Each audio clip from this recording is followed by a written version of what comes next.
지난 밤에 사실 부끄럽지만은 회개하는 마음으로 먼저 이 고백을 드리지 않을 수가 없습니다. 오늘 새벽에 제 가까이 있는 여인이랑 1시간 10분 동안 싸웠습니다. 근데 결국은 또 제가 지고 말았습니다. 어쩌다가 한두 번 제가 이기기도 하지만 그녀와의 싸움의 대부분은 그녀가 다 이기는 겁니다. 여러분은 지금 그녀가 김기현 전도사라고 생각하고 계실 것인데, 하지만 아닙니다. 휴대전화기에 알람을 맞추면 나오는 여인의 목소리입니다. 안녕하세요. 현재 시간은 2시입니다. 오전 2시입니다. 기온은 섭씨 영하 4도, 최저 온도는 영하 5도, 최고 온도는 9도입니다. 그녀는 제가 정해주는 시간에 반드시 안녕하세요. 지금 몇 시 몇 분입니다. 꼭 이렇게 기온은 몇 도입니다. 그렇게 꼭 안내를 해주죠. 그녀가 기상캐스터인지 저의 잠을 깨우는 자명종인지 하이빅스비 하면 언제나 응답하며 제 말을 너무도 잘 듣는 그런 여비스와 같은 그런 존재입니다. 지금도 제가 하이빅스비 했더만은 제 휴대폰에서는 막 금방 반응이 나오는 거예요. 얼마나 즉각적인 반응이 일어나는지요. 우리가 하나님 앞에서 이렇게 즉각적으로 반응이 된다면, 반응을 할 수 있다면 얼마나 좋을까, 이런 생각을 해봅니다. 자, 그러고 보니까요, 우리 생활에서 사라지고 만 것이 하나 있더라고요. 자명종 시계, 알람 시계. 어느 틈인가 어느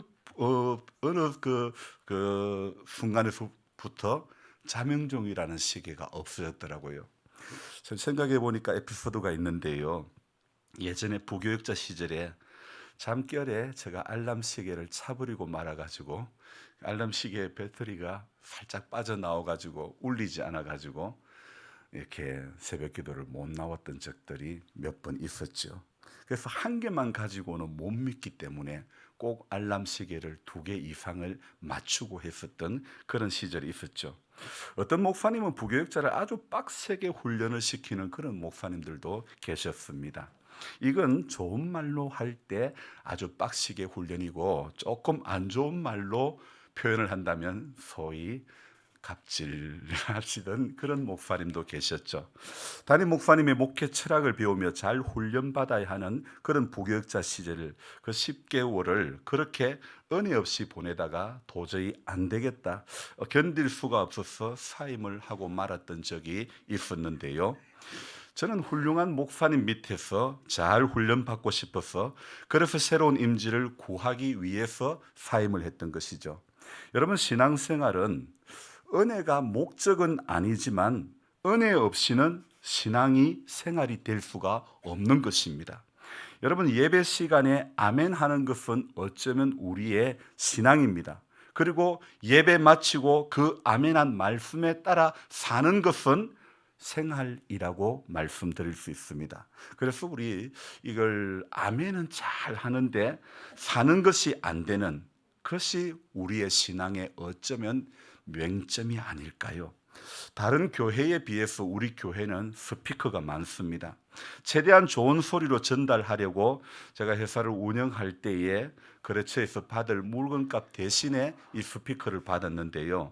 자, 그런데 우리 성도님들처럼 이 스피커들도 나이가 좀 있는 그런 스피커입니다. 물론 나이 탓도 있겠지만 스피커 소리가 멀리 뻗어나가지를 못하고 바로 앞에 톡톡 떨어지고, 그러다 보니까 그런 느낌이 들어서 제가 지금의 조합으로 이렇게 하다 보니까 그래도 최상의 소리를 낼 수 있어 가지고 하다 보니까 이렇게 스피커가 많아진 것이죠. 사실은요, 은혜는 소리가 최상일 때 받는 것이 아니고 성령께서 주시는 진솔한 마음을 전달할 때 은혜가 전해지는 것이라 생각되어집니다. 또한 하지만 그러면서도 소리가 명료하게 전달이 잘 되는 것 또한 매우 중요한 문제가 아닐 수가 없는 거죠. 희한한 것은요, 음식점은 맛집이라 하여 흐름에도 장사가 잘 되지만 카페는 분위기가 좋아야, 또 뷰가 좋아야, 경치가 좋아야 장사가 잘 되는 것 아닐까요?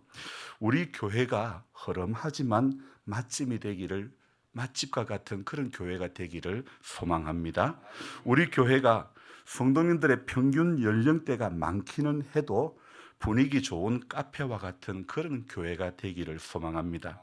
그래서 부끄럽지만 어제는 외국인 한 명과 제가 어질러 놓은 것을 일부 치웠는데요.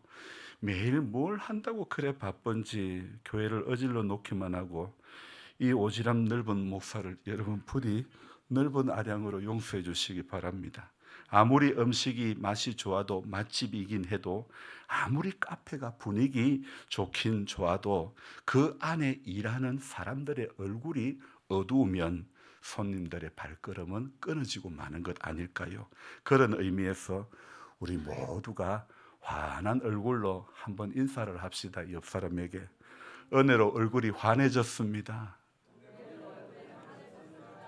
실제로는 많이 찡그렸어도 그래도 긍정의 말로 축복을 해야 될 줄로 믿습니다. 다시 한번 인사할 때 다니엘 기도회로 얼굴이 환해졌습니다.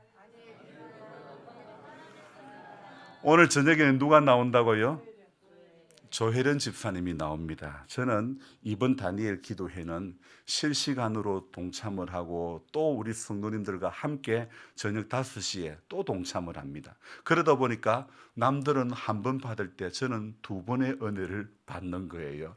그래서 어젯밤에 조혜련 집사님의 간증을 이렇게 딱 듣다 보니까 이분이 예수님을 만나고 얼마나 얼굴이 환해졌는지 모릅니다. 가정에 어려움이 있었지만은요, 얼마나 이분이 얼굴이 환해진 거예요. 그래서 이분이 오늘 저녁에 어떤 은혜를 나눌지 사모하는 마음으로 우리 같이 은혜 받았으면 좋겠습니다. 여러분, 예배에는 경건함도 있어야지만은 그러나 은혜로 얼굴이 환해지는 것, 이것이 있어야 될 줄로 믿습니다. 우리 예배드리는 찬송 가운데 나 같은 죄인 살리신 이런 고백도 있어야 하지만은 그러나 기뻐하며 왕께 노래 부르리 이런 어떤 찬송 좀 밝은 찬송도 있어야 된다고 생각됩니다. 좀 어렵습니까? 찬송가로 표현을 한다면 황무지가 장미꽃까지 피는 것을 볼 때에 이런 찬송 얼마나 밝고 좋습니까? 아니 그렇다면 또 이 곡은 어떻습니까? 잠시 세상에 내가 살면서 항상 찬송 부르다가 날이 저물어 오라 하시며 영광 중에 나아가리. 아멘. 잠시 세상에 살면서 항상 찬송 부르다가 날이 저물어 오라 하시면 영광 중에 나아가는 성도가 되어져야 될 줄로 믿습니다. 그래서 회개의 찬송도 있어야지만은 영광과 기쁨의 찬송 또한 있어야 될 줄로 믿습니다. 그리고 정말 중요한 것은 생명의 말씀이 있어야 되는 것입니다. 여러분, 성경 읽기 순서가 제가 지금 하는 방식으로 할 때는 구약이 욥기로 끝이 나는데요. 그래서 욥기로 끝이 난 지지난주 2주간 두 주간에요. 그래서 4일간만 욥기가 42장까지 하루에 10장 내지 11장으로 읽다 보니까 4일간 읽고 나니까 욥기가 끝이 나고 성경 읽을 본문이 없는 거예요. 공식적인 본문이. 그래서 이 시기를 또 어디를 봐야 되나? 저는 항상 욥기가 끝나고 나면 이번에는 어디를 읽어야 되지? 욥기는 어렵단 말이야. 이런 생각이 제 안에 많이 들다 보니까 이게 욥기를 마칠 때마다 고민이 되는 거예요. 여러분은 그런 고민이 없습니까? 저는 말씀을 전하는 사람이다 보니까 이거 본문을 어디를 읽고 말씀을 전해야 되나 이런 고민에 늘 빠지게 되는데 여러분께서 시간을 조금만 할애해 주셔서 부족한 저를 위해서 이 말씀이 정말 생명의 말씀을 증거할 수 있도록 꼭 기도해 주셨으면 제가 힘을 더 얻을 수 있을 것 같습니다. 그래서 도중에 욥기를 계속 욥기가 지지난주에 끝이 났지만은 계속 욥기를 보면서 또 저 연약한지라 이 말씀은 어려워하면서 하루는 이사야서를 보기도 했지만은요. 그렇지만은 계속 또 욥기 앞에 설 수밖에 없었던 것은 제가 하는 것이 아니라 성령 하나님께서 깨닫게 해주시는 은혜가 있기에 서게 되는 줄로 믿습니다. 이번에 다니엘 기도회로 강사로 오신 미국 세미한 교회의 이현상 목사님, 제가 많이 도전받으신 분 중에 한 분인데요. 이 세미한 교회가 이름이 참 특이하지 않습니까? 세미한, 주의 음성을 세미한 그 음성을 듣는다 할 때 세미한 이런 의미도 있겠지만은, 그러나 그 이름의 의미는 세계, 미국, 한국을 품고 기도하며 예배하며 나아가기를 다짐하는 그런 교회더군요. 그래서 이분께서 하시는 말씀이, 그날 말씀하신 것 중에 한 토막이 제 가슴을 계속 두드리는 거예요. 어떤 말씀이냐면, 너 여기까지 와서 너를 믿냐? 이 말씀이 제게는 너무너무 크게 와닿는 거예요. 이분은 정권가에서 이렇게 일을 했습니다. 한 달에 몇 천만 원을 벌어왔던 그런 분이었는데, 이분이 은혜를 받고 전도사로 사역을 할 때 500달러를 받았다고 합니다. 한국 돈으로 한 60여만 원 정도 남짓한 돈을 생활비를 받고, 그러다 보니까 이게 생활이 안 되는 거예요. 그래서 이분이 전도사 시절에 죄송하지만 주식을 했다는 거예요. 주식을 했는데, 정권가에 있을 때 알게 된 그런 분들로 인해 가지고 고급 정보를 얻다 보니까 그 고급 정보를 가지고 주식을 했는데 수익이 꽤나 높았습니다. 부끄러운 이야기지만은, 저도 부교육자 시절에 담임 목사님은 신방을 하도 빡시게 다니게 하고 갈 데가 없는 거예요. 도시였어요. 매번 갔던 집을 또 가고 할 수가 없는 거예요. 정말 그때는 저도 철없던 시절에 저도 주식을 그때 해봤습니다. 결과는 결과는 쫄딱 다 망하고 말았죠. 하나님 원치 않는 거죠. 그런데 이 목사님이 꽤나 높은 수익률을 남겼지만은, 그러나 아주 오래간만에 성령께서 자기에게 말씀을 하시더랍니다. 그런데 어떤 말씀이냐면, 너 여기까지 와서 너 머리로 살래, 네 머리로 살래, 그 말씀을 하시더라는 겁니다. 그래서 참, 제가 이 목사님께서 하신 그 말씀이 제게 적용이 되는 거예요. 너 여기까지 와서 네 머리로 살래. 어쩌면 부끄러운 이야기이지만, 어쩌면 지금까지 제 머리로 살아왔던 시간들이 너무 많았던 것 같습니다. 목회자는 무릎으로 살아야 하는데 머리로 살면서 목회를 한다고 하고 있으니, 성령께서 얼마나 제 안에서 탄식을 하였을까. 신앙생활 여러분, 머리로 하려고 하지 맙시다. 무릎으로 합시다. 우리 무릎으로 해야 되고 은혜로 해야 될 줄로 믿습니다. 신앙생활을 머리로 한다는 것은요, 이거는요, 이 말하고 비슷한 뉘앙스의 말이 있습니다. 그 말은 무엇이냐면, 신앙생활을 입으로 하는 사람이 있습니다. 욥의 세 친구들, 어쩌면 그런 의미에서 볼 때에 신앙을 입으로 하는 사람은 아닐까, 이런 생각을 해보았습니다. 그런가 하면 지난 한 주간 내내 살펴본 욥기 32장부터 등장하는 엘리후, 어떻게 보면 이 사람은 가슴으로 신앙생활하는 사람인 것 같습니다. 말을 여러분 머리로 하는 사람, 지식으로 하는 사람이 있는가 하면 말을 가슴으로 하는 사람도 있습니다. 바라옵기는 우리 교회 성도님들은 우리가 일상의 말들이 가슴으로 하는 그런 성도님들이 되시기 바랍니다. 여러분이 이론상으로는 머리로 하는 말이 지혜로울 것 같아도 실제는 가슴의 말이 더 지혜로운 줄로 믿습니다. 예전에 어른들은 이런 말씀을 했죠. 머리가 좋은 자녀들을 볼 때는, 야, 너는 크면 판검사 해라, 이런 것을 엄청 바라셨던 것 같습니다. 제 아버지가 그랬으니까요. 자, 이 말인즉 제가 머리가 엄청 좋다는 것은 결코 아닙니다. 진짜 머리가 좋았으면 제가 전동 드릴 들고 일하겠습니까? 그라인더 들고 일하겠습니까? 펜 들고 일할 수도 있겠죠. 하지만 저는 머리가 좋은 생활보다는 가슴 따뜻한 신앙인이 되고 싶습니다. 진짜 머리가 좋아서 판검사 되신 분이 있습니다. 그런데 이분은 가슴까지 따뜻한 분입니다. 일명 호통 판사로 유명한 판사가 있는데, 여러분 들어보셨죠? 이름이 천정호 판사라는 분인데 우리나라 사법사상 최초로 장기간 소년 재판을 이렇게 맡은 그런 판사님이신데 이분은 무려 8년간 12,000명의 소년범을 재판을 했는데 그간 만났던 소년범이 이 천 판사의 가슴 한켠에 늘 자리 잡고 있었던 겁니다.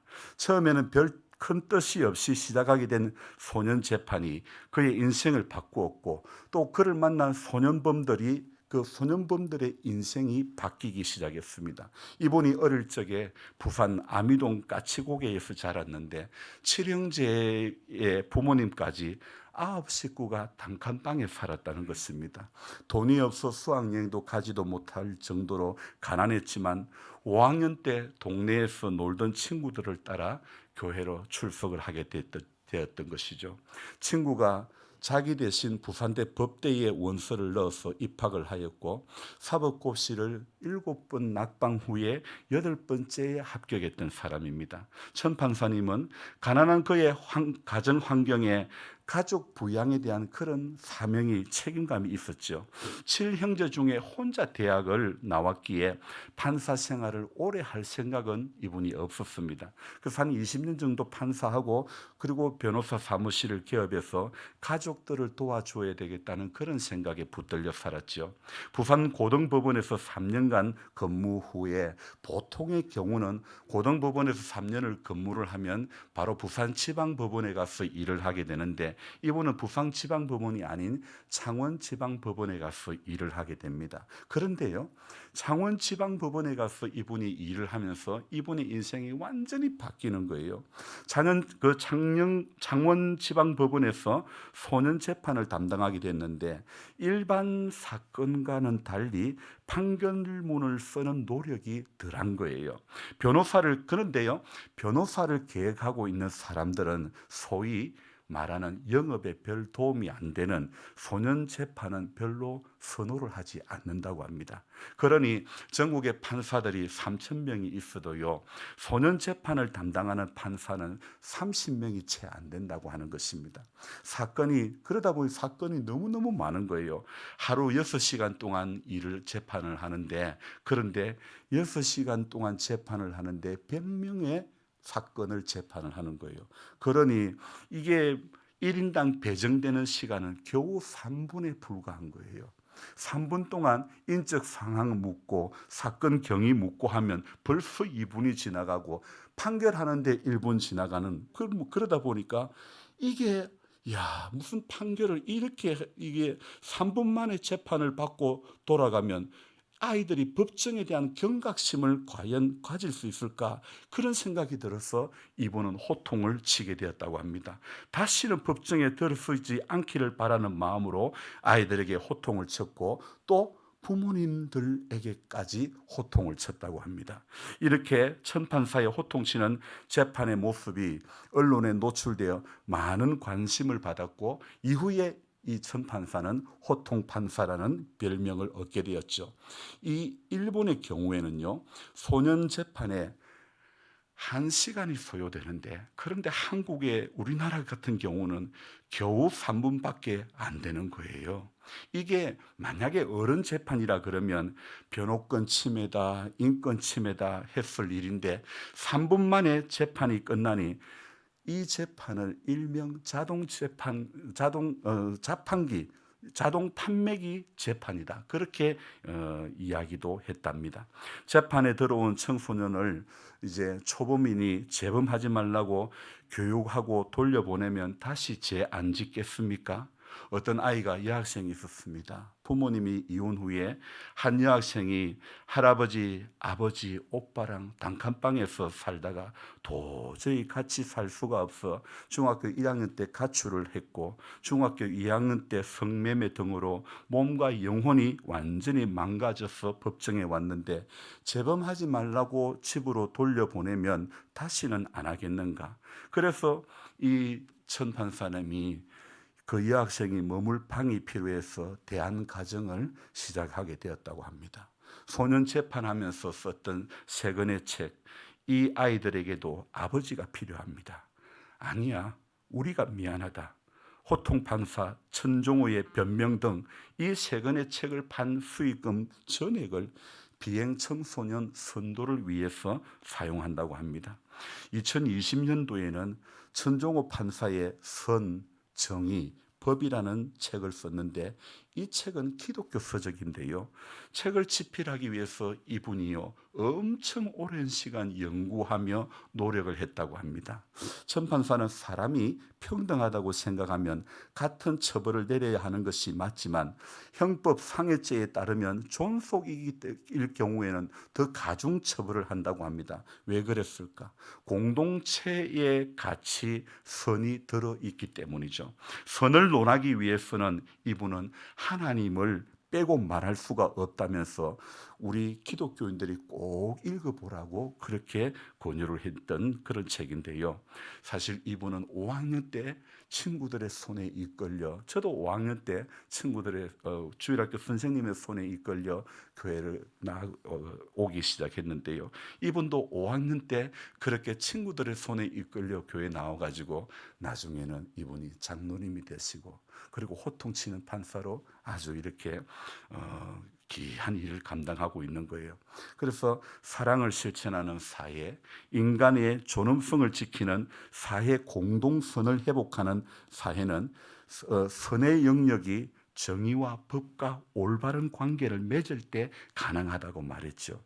이분이 어릴 적에 하나님을 만나 장로님이 되셨으니까 이렇게 귀한 일들을 이렇게 하는 겁니다. 그래서 우리 한 1분 남짓한 영상을 잠깐 한번 보고 하겠습니다. 우리 뒤에서 연결이 잘 안 되기 때문에 제가 앞에서 좀 연결하겠습니다.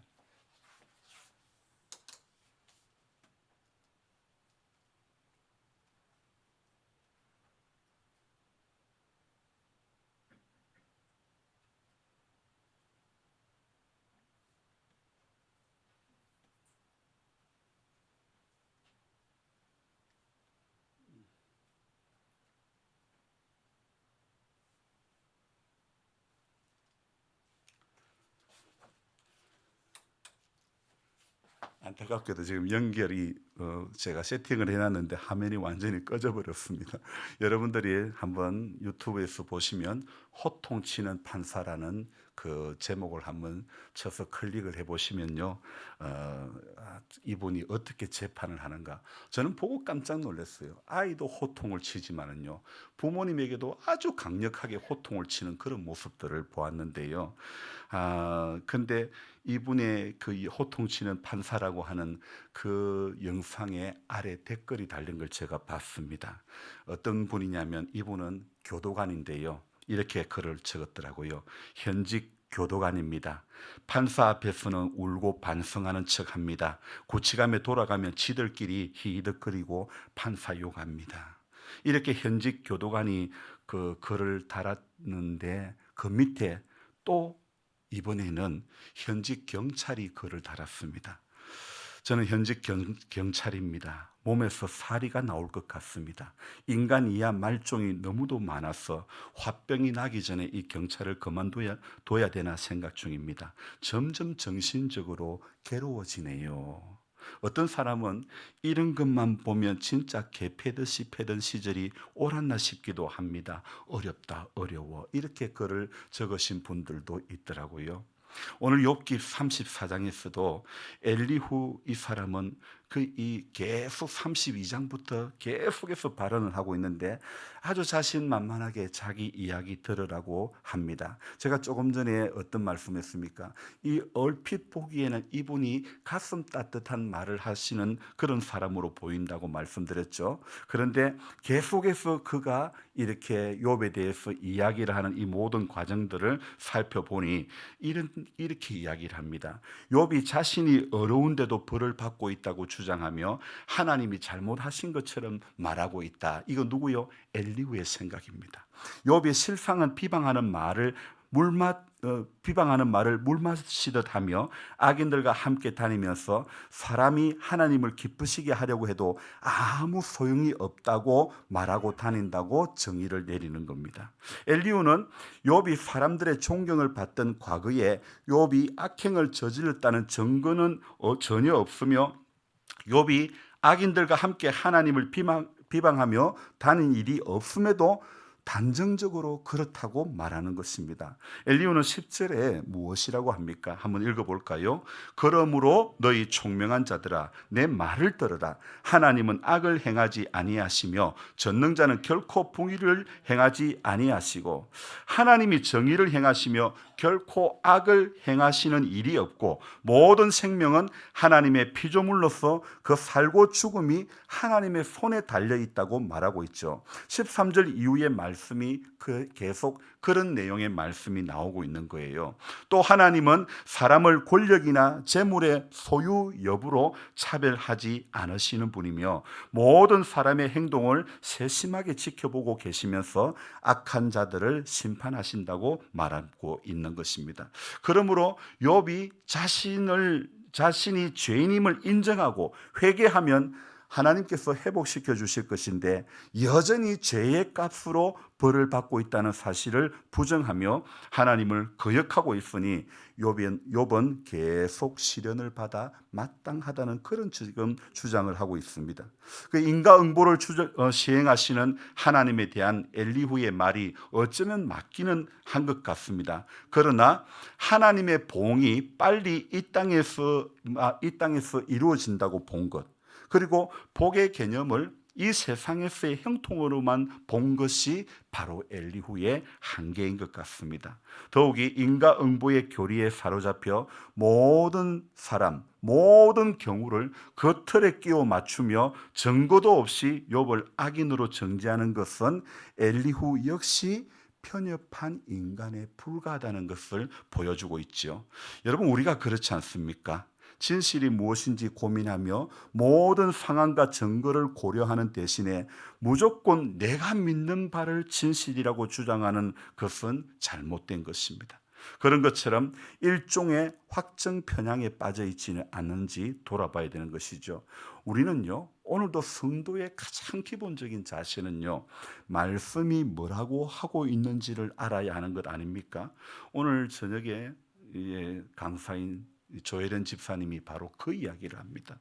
이분이 은혜를 받고 이분이 말씀을 읽기를 시작했는데, 이분을 사실은 전도하기 위해서 우리 같은 개그우먼 이승미, 그분이 집사님인지 권사님인지 모르겠는데, 이분이요 캐나다 갔다 와가지고 그 연예인들 예배 모임을 만드는 거예요. 그래가지고 자기가 전도할 연예인들 명단을 장부로 적어 놔놓고 이 사람 전도해서 동그라미 치고 동그라미 주겠는데, 조혜련 집사님을 전도했는데 딱 조혜련 집사님이 전도한다는 이유 때문에 딱 번호 차단해버리고 1년 반 동안 연락도 안 했다고 합니다. 그런데 어느 날, 제가 오늘 간증할 때 다 할 건데 미리 이야기 다 해보면 안 되는데, 근데 어느 날 이분이 언니 나 교회 와서 등록했어 그랬다는 거예요. 근데 그 이승미 집사님인지 권사님인지 이분이 그랬다는 거예요. 나 오늘까지만 기도하고 더 이상 뺄라고 그랬다. 이 책에서 뺄라고 그랬다는 거예요.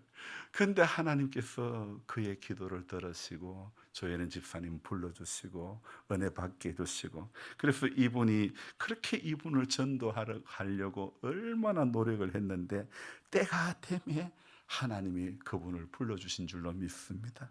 그래서 이분이 하나님의 부름을 받고 계속 성경을 읽기 시작했는데, 아니 어제 간증을 들어보니까 하나님이 뭐라고 하시는지 들어봐야 되지 않겠냐고 그 말씀을 하시는데, 야, 저게 정말 귀한 멘트구나. 저게 정말 맞는 말씀이구나. 여러분, 우리가 예수를 믿는다고 하면 그분이 뭐라고 말씀하신가를 들어봐야 되지 않겠습니까? 그렇지 않습니까? 그분이 도대체 뭐라고 말씀하시는지 그 음성에 귀를 기울여야 되지 않을까요? 오늘 그래서 저는요, 성도라고, 자신이 성도라면요, 가장 귀를 기울이고 가장 눈여겨볼 것이 무엇일까요? 바로 하나님의 말씀 아닐까요? 제가 우스갯소리지만은 우리 집 강아지 보고 이런 이야기를 한 번씩 합니다. 자기가 개라고 생각되면 들어가 이랬거든요. 그러니까 방으로 폴폴폴폴 들어가는 거예요. 근데 들어가는 모습은 터벅터벅 사람하고 더 있고 싶었는데 제가 자기가 개라고 생각하면 들어가라 그러면 바로 꼬랑지 내리고 터벅터벅 들어가는 그 모습이 얼마나 웃긴지 모르겠습니다.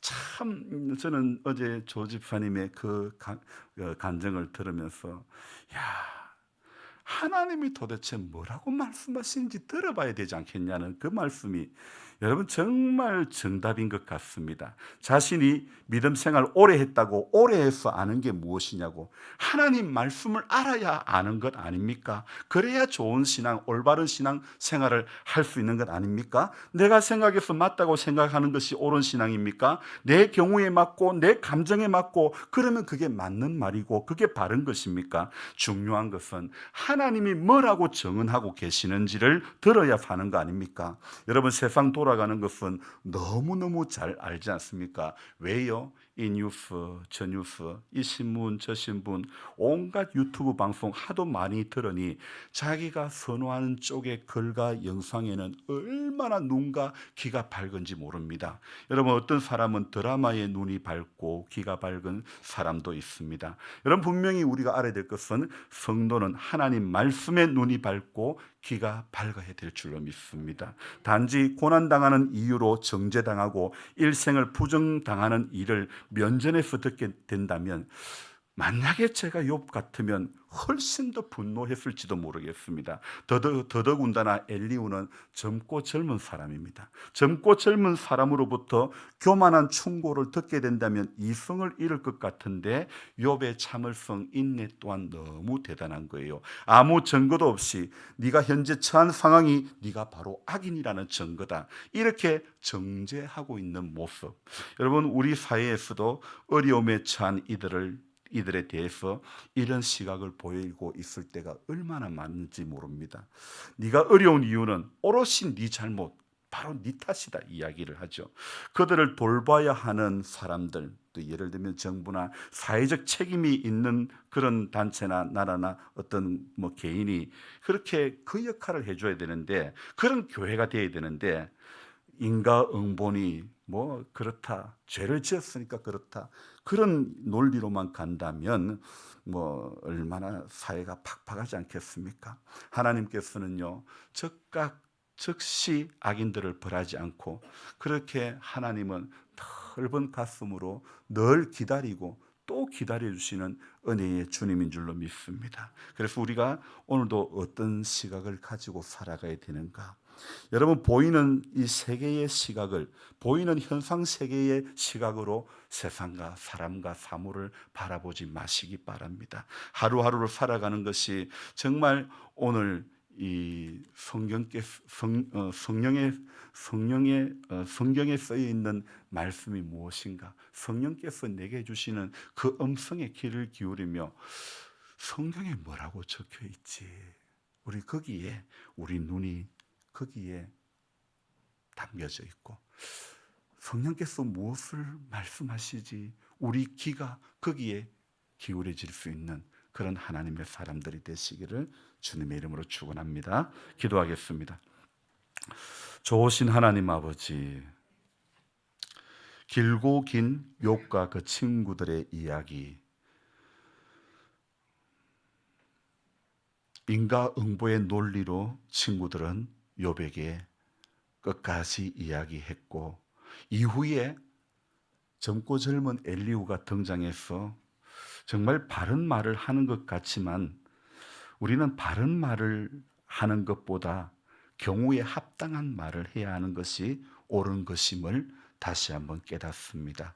하나님 아버지, 그래서 하나님, 사람은 어느 누구도 인생을 판단할 수가 없다는 것, 엘리후도 바른 말, 옳은 말을 하는 것 같지만은 그러나 엘리후도 인생이라고 하는 편협된 시각이 있음을 발견하게 됩니다. 주님, 오직 사람을 편향하는 것은 하나님 한 분밖에 없음을 알게 해주시고 주님 인생을 살면서 믿음 생활하면서 우리의 삶 가운데서 하나님 욥의 세 친구와 시각도 엘리야와 같은 이런 시각에 붙들리지 않기를 원합니다.